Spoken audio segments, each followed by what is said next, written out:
Di sini saya akan sedikit menjelaskan PPT yang sudah saya buat dengan judul Ketahanan Jenis Kemasan Benih Kedelai atau Glycinate terhadap serangan hama Calobucus maculatus atau kumbang kacang tunggal. Di sini materinya saya ambil dari literatur yang dikasih. Langsung saja. Yang pertama latar belakang. Yang pertama ada kedelai. Tanaman kedelai atau komunitas kedelai merupakan tanaman pokok pengganti nasi. Penangkar benih kedelai belum begitu banyak di Indonesia. Oleh karena itu, pengadaan benih kedelai harus dimaksimalkan, terutama di dalam penyimpanan sampai benih siap ditanam. Benih harus mempunyai vigor dan daya simpan tinggi dan harus bisa mempertahankan viabilitas benih hingga benih siap ditanam kembali. Poin yang kedua ada ketahanan kemasan. Ketahanan kemasan ini terkait dengan kemunduran benih. Bisa saja terjadi dengan beberapa faktor, baik internal maupun eksternal, seperti salah satu faktornya adalah suhu, kelembapan, bakteri, ataupun serangan serangga. Untuk meminimalisir itu semua, benih harus disimpan di dalam ruangan atau kemasan yang mampu mempertahankan kadar air, karena kunci dalam penyimpanan itu yaitu kadar air di samping pH dan suhu. Karena kadar air tinggi dapat menyebabkan atau mengundang hama gundang seperti serangga kumbang kacang tunggak tadi. Jadi, ketahanan kemasan merupakan faktor yang paling penting dalam periode simpan benih kedelai. Poin yang ketiga ada serangan serangga Calobucus maculatus atau kumbang kacang tunggak yang merupakan hama utama di gudang penyimpanan benih yang dapat menyebabkan penurunan kualitas maupun kuantitas. Biasanya serangan serangga ini bisa menyebabkan penurunan bobot hingga 50% atau sampai 70%. Tujuan dari penelitian ini adalah untuk mengkaji dua jenis kemasan, yaitu kemasan HDPE dan plastik hermetik, dari serangan hama Calobucus maculatus selama penyimpanan di dalam gudang. Adapun pengaruh yang diamati dalam penelitian ini ada konsentrasi gas karbon dioksida dan oksigen dalam kemasan. Yang kedua, kematian hama kacang tunggak dalam kemasan.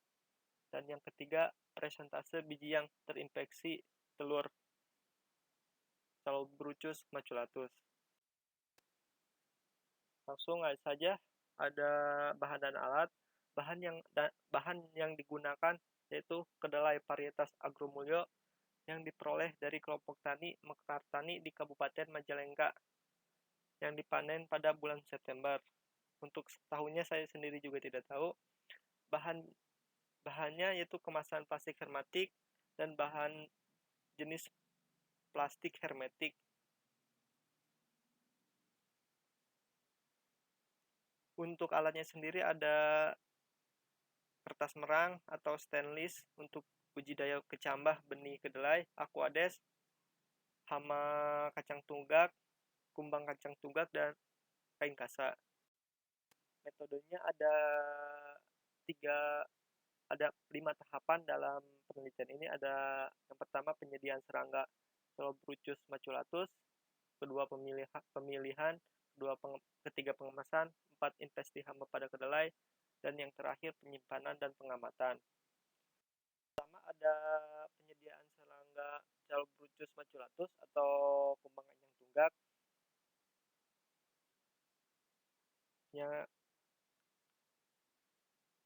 Serangga ini merupakan serangga utama yang mengganggu dalam proses penyimpanan benih.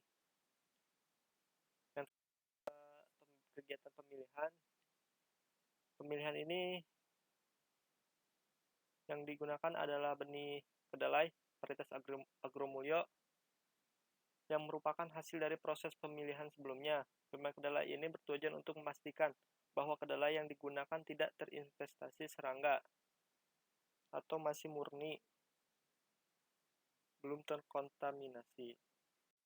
Ada pengemasan. Pengemasan ini menggunakan dua kemasan, yaitu kemasan HDPE dengan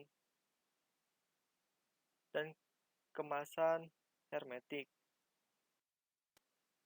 Selanjutnya yang keempat, investasi hama pada kedelai. Setiap kemasan diberi 50 ekor serangga Celobruchus maculatus atau kumbang kacang tugak dengan berat 100 gram perbandingan 1:2. Diharapkan satu imago dapat menginvestasi telur pada 2 gram kedelai. Populasi yang tidak terlalu padat ini mengurangi persaingan antara imago dalam kemasan sehingga imago dapat hidup dengan luasa. Imago di sini mungkin yang dimaksud adalah serangga kumbang kacang tugak, di mana merupakan masa produktif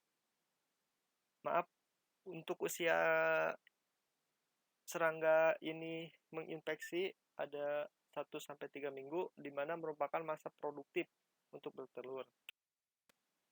Yang terakhir ada pengemasan dan pengamatan. Penyimpanan dilakukan selama 10 hari dan diamati setiap hari. Kedelai yang sudah dikemas disimpan pada ruangan dengan suhu 28 kurang lebih 3 derajat Celcius dengan RH 70 sampai 85%. Cukup tinggi. Parameter pengamatan yang dianalisis adalah kandungan gas karbon dioksida dan gas oksigen, persentase serangga yang hidup dan yang mati, serta persentase kedelai yang terinfeksi telur. Itu 3 poin yang diamati.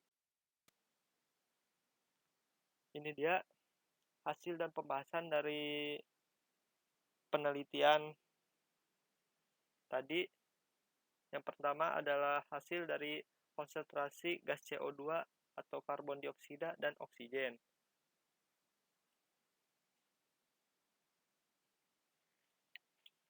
Dapat dilihat di grafik ada di sebelah kiri bahwasanya hasil analisis ragam menunjukkan bahwa jenis plastik memberikan pengaruh berbeda dan nyata terhadap kadar oksigen di dalam kemasan, di mana kadar air oksigen dalam plastik hermetik lebih rendah dibandingkan dengan kemasan plastik HDPE.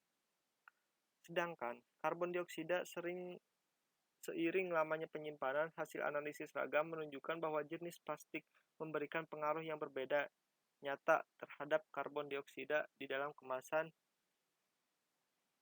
di mana kadar karbon dioksida dalam plastik hermetik lebih tinggi dibandingkan kemasan plastik HDPE.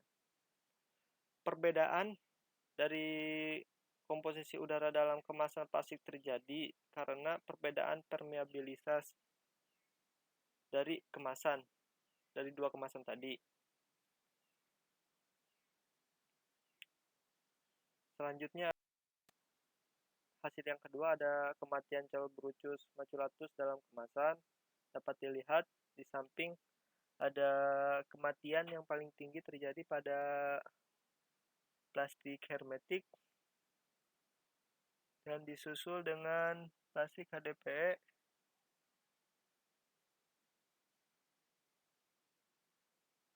Mungkin terbatasnya kadar oksigen dan tingginya karbon dioksida yang menyebabkan kematian kumbang kacang tugak tadi di dalam kemasan.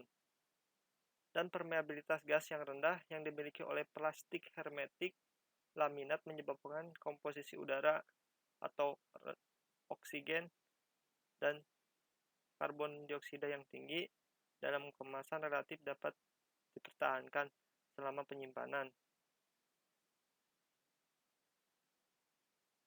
Sebagai organisme aerobik, C. maculatus memerlukan oksigen untuk respirasi. Keterbatasan oksigen akan menyebabkan kematian. Sedangkan peningkatan karbon dioksida yang bersifat racun dapat menyebabkan kematian serangga yang ada di dalam kemasan. Jadi, karbon dioksida dan oksigen ketersediaan di dalam kemasan yang dapat menyebabkan kematian hama tersebut. Yang ketiga ada persentase biji yang terinfeksi telur, yaitu plastik HDPE mengalami kenaikan dibandingkan dengan penggunaan plastik hermetik. Dapat dilihat berdasarkan gambar di samping, biji yang terinfeksi pada kedua kemasan mengalami kenaikan. Keduanya berpotensi menyebabkan persentase kenaikan telur kumbang kacang tunggak tadi, yang menyebabkan biji berlubang.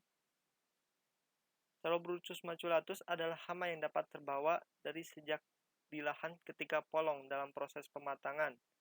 Jadi kumbang kacang tunggak ini bisa saja sudah ada sebelum benih diolah atau setelah dipanen. Ketika itu terjadi, populasi akan meningkat pada saat penyimpanan setelah perontokan. Jadi setelah diolah atau dirontok, bukannya serangga ini hilang, tapi malah bertambah atau berproduksi. Kemasan yang paling banyak terinfeksi yaitu kemasan HDPE. Bisa dilihat potensinya bisa mencapai biji yang terinfeksinya mencapai 26,23% dari 100% benih dalam kemasan. Kesimpulan dari penelitian ini yaitu kemasan hermetik memiliki ketahanan terhadap serangga lebih baik dibandingkan kemasan HDPE.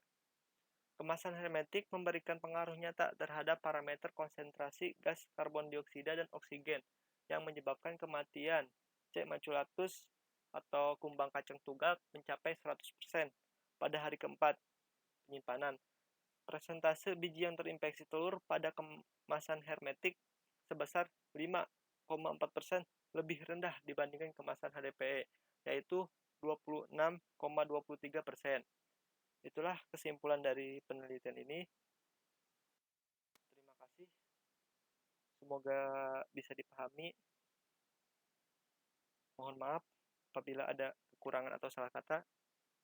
Wassalamualaikum warahmatullahi wabarakatuh.